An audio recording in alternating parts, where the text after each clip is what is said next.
CCTV खरीदण वास्ते CCTV की खरीद वास्ते रिश्वत लई सी एक सरकारी अधिकारी ने और सीसीटीवी करके ही फस गया।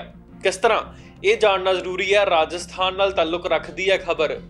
Department of information and technology यानी कि DOIT दे नाल संबंधित सिस्टम विश्लेषक जिहड़ा सी वो अपने ही दफ्तर के सीसीटीवी कैमरे दे विच रिश्वत के पैसे लुकाउंदा फड़िया गया, कैद हो गया। तो दस दईए कि वो सिस्टम विश्लेषक है जिस दे उत्ते इल्जाम ने कि अलमारी दे विच करोड़ां रुपए ते नाल किलोआं दे हिसाब दे नाल सोना लुकाई बैठा सी।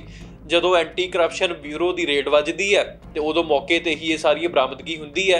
अपने ही दफ्तर दे विच लुकाई बैठा सी, घर नहीं सी ले जांदा पैसे, अपने दफ्तर दे विच लुका के रखे सी। रहन सहन नूं सादा, पहरावा सादा, ना पल्ले गड्डी ना घर दे विच AC, पर दफ्तर की अलमारी दे विच करोड़ां रुपए लुकाई बैठा सी ये सिस्टम विश्लेषक। पिछले 20 सालों के करीब इक्को ही तरह की नौकरी कर रहा सी, उही नौकरी के उत्ते तैनात सी। दस्सिया जा रहा 2020 दे विच भावें उसका उसकी नौकरी दे विच इजाफा होया सी, उसदे अहुदे दे विच इजाफा होया सी, उसकी प्रमोशन हुई सी, पर उसदे बदले भी वो इक्को ही नौकरी कर रहा सी। इहो जिहा की कर रहा सी ये मुलजम, ये जानना जरूरी है।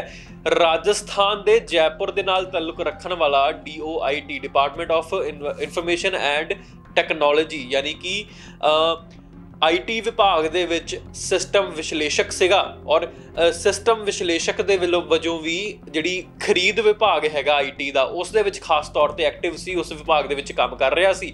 अते खरीद विभाग दे विच काम करते हुए इन्हां दा काम हुंदा है कि इहो जिहियां चीज़ां जिवें CCTV LED जिहड़ियां IT दे नाल संबंधित ने कंप्यूटर सिस्टम्स उन्हां दी खरीदो फरोख्त करनी, उन्हां नूं खरीदना विभागां वास्ते वो काम हुंदा इन्हां दा। ते उस दे विच शामिल सी ते उसे दे विच हेरा फेरियां करदा सी ते उस दे चलदे एंटी करप्शन ब्यूरो दे वल्लों गिरफ्तार कर लिया जांदा है। अदालत विच पेशी हुंदी है ते पेशी तो बाद 3 दिनों का पुलिस रिमांड हासिल कर लिया जाता है। वेद प्रकाश नाम का यह सिस्टम विश्लेषक जिहड़ा वो गिरफ्तार कर लिया जाता है। वेद प्रकाश के इल्जाम ने कि दफ्तर की अलमारी दे विच करोड़ां रुपए लुका के रखे हुए सी इसने और नाल किलोआं दे हिसाब दे नाल सोना जिहड़ा वो बरामद होया। इस मामले नूं लैके जे गल करिए तो एंटी करप्शन ब्यूरो नूं देर रात जानकारी मिलती है। एंटी करप्शन ब्यूरो के वल्लों फौरी तौर पर एक्शन किया जाता है। जदों मौके ते पहुंच की जाती है तो अलमारी दे विचों करोड़ां रुपए बरामद हुंदे ने और नाल किलोआं दे हिसाब दे नाल जिहड़ा सोना उत्थे हुंदा मिलता है। तुहानूं दस दईए कि CCTV कैमरे की फुटेज भी सामने आई है जिस दे विच ये सिस्टम विश्लेषक जिहड़ा है नोटां नाल भरिया होया बैग अलमारी दे विच लुकाउंदा साफ नज़र आ रहा है। ते उस CCTV फुटेज के जरिए ही इस दे उत्ते यह धावा बोलिया गया, इसनूं मौके ते जाके फड़ लिया जाता है और इस पूरे मामले दे विच जदों पुछ पड़ताल हुंदी है तो उस वेले कथित तौर पर कबूल भी लैंदा कि वह रिश्वत लैंदा सी, रिश्वतखोरी करदा सी।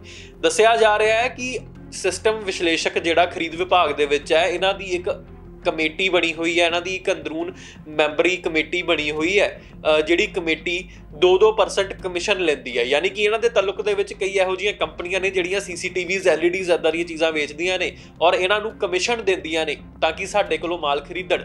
इस वास्ते 2% कमीशन लै के हुण तक इसने करोड़ां रुपए इकट्ठे कर ले।